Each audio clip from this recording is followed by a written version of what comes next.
Friends, ఇప్పుడే అందిన వార్త ఘోర బస్సు ప్రమాదం 37 మంది కన్నుమూత అంటూ లేటెస్ట్ అప్డేట్ అయితే రావడం జరిగిందండి. సో ఆ వివరాలు ఏంటనేది వీడియోలో తెలుసుకుందామండి.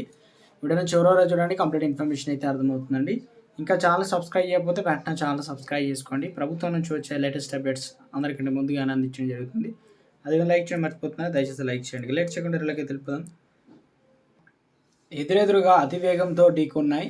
ఇక ఈ ఘోర బస్సు ప్రమాదం కనీసం 37 మంది ప్రాణాలు పోగా 39 మంది గాయపడ్డారని పోలీసులు, స్థానిక అధికారులు చెబుతున్నారు. ఖాళీ అల్ జజీరియా నివేదించిందనమాట. శనివారం స్థానిక కాలమానం ప్రకారం ఉదయం 7 గంటలకు ప్రాంతంలో ఉయోని కొల్చాని మధ్య రోడ్డుపై ఈ ప్రమాదం జరిగింది. బస్సులో ఒకటి ఎదురుగా ఉన్న లేన్లోకి దూసుకెళ్లడం వల్ల ఈ ప్రమాదం జరిగిందని అధికారులు తెలిపారు.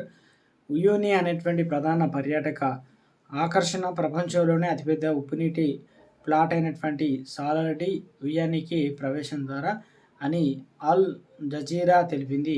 పోటోసి డిపార్ట్మెంటల్ పోలీస్ కమాండ్ ప్రతినిధి విలేకరులతో మాట్లాడుతూ ఈ ఘోర ప్రమాదం ఫలితంగా ఉయని పట్టణంలోని 4 ఆసుపత్రుల్లో 39 మంది చికిత్స పొందుతున్నారు. 37 మంది ప్రాణాలు కోల్పోయారు అని అన్నారు. మరణించిన వారిని, గాయపడిన ఆసుపత్రిలో చేరిన వారిని గుర్తించడానికి పోలీస్ సిబ్బంది పనిచేస్తున్నారని ప్రతినిధి తెలిపారు.